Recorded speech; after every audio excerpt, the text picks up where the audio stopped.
Welcome to a short tutorial on how faith healing is supposed to work. And I say that because YouTube's faith healing videos are mostly about religious practitioners and stuff that's really not actually what it's intended to be.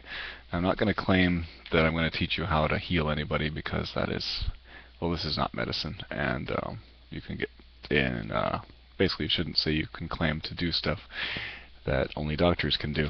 So, I'm really going to tell the process of how faith healing works, the people that do it, the people that did it in the past.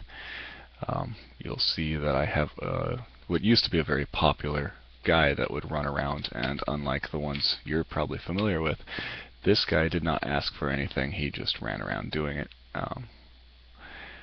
And the method of faith healing assumes that you believe weird things. So you probably don't believe the world is completely physical. Chances are you believe that the mind has some connection to it. If you want to reason into this further, then you will have to make further connections saying perhaps the mind actually is linked to matter somehow. If it is, how and why. Maybe when, which is one of my favorite subjects. Even though I'm not too into it, this equation explains a couple things we'll get into later. Now, I'm not really sure how to structure this. This is a tutorial in telling you exactly the opposite of everything you see and know, whether you are a New Age person or a skeptic. And looks like I ate my roommates instead of mine. Oops, some cheese. Anyway, so as you can tell, I'm a normal person. I don't have a camera. Hopefully you are watching this video because you are actually interested.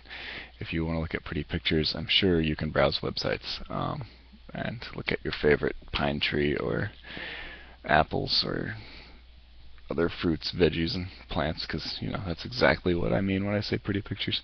Anyway, let's start by thinking about how and why someone would heal. Well, obviously there's a link between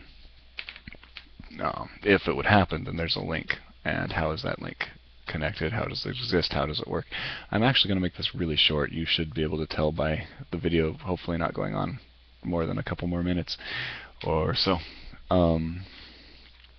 The idea is that the world you are in now is completely fake. It is completely made up. Nobody put you there, at least nobody outside of yourself.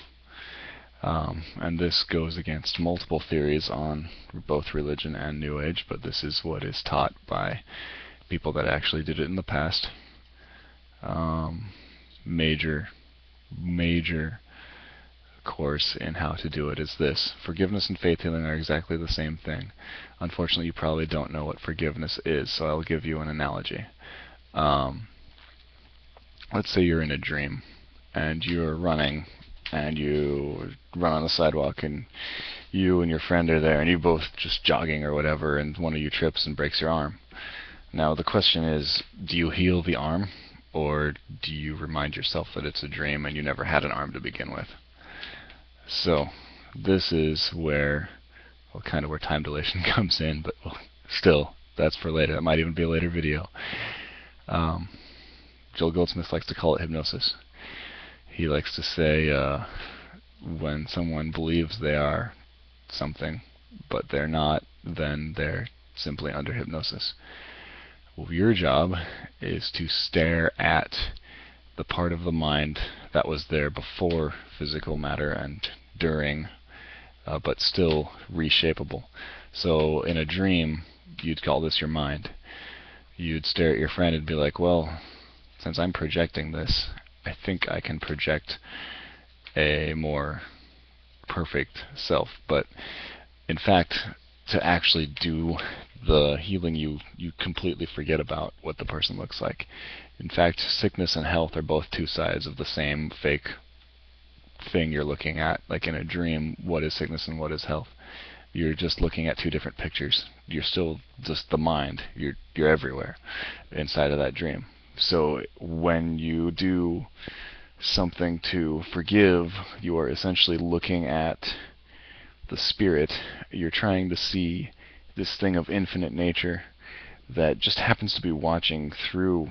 Buddhists call this witnessing. You're watching through the body. And yes, this is a Buddhist practice. They call it something different, and they took out deity, so now all you have is a meditation. In fact, it's a meditation of listening. So, while you are trying to focus on this infinite nature, you forget sickness, you forget health. All you see is perfection, formless perfection. It's perfect because it is formless. It's like water. It has no form. If you were to meditate on a similar idea, it's kind of like if you had an ice cube shaped like a glass, and you can break the glass, but it will just melt, become water again. And you didn't actually harm the water. You just changed it a little bit. So, that's the entire practice. You can probably see why most people don't do it or don't understand it. They, instead of thinking of formlessness, think of health. Well, health is not there.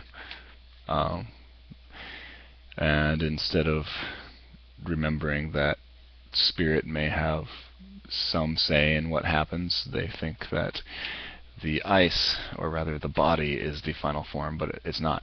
It has no, it's just a receiver of thoughts, as Joel Goldsmith's teacher, and I'll let you guys figure out who that is if you want to do some searching, but Joel Goldsmith's teacher and Joel Goldsmith are very, very adamant about this principle.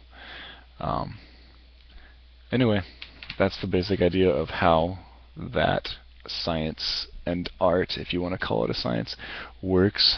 I'm not claiming it does anything. I'm just saying this is how you do it, and this is how you do it the proper way. I'm not very detailed. If people actually show interest in this, you could manage all my random mouse movements. I'll go over why I have the time dilation equation up. I just find it funny that the speed of light, and once you get close to it, and perception happen to be directly related.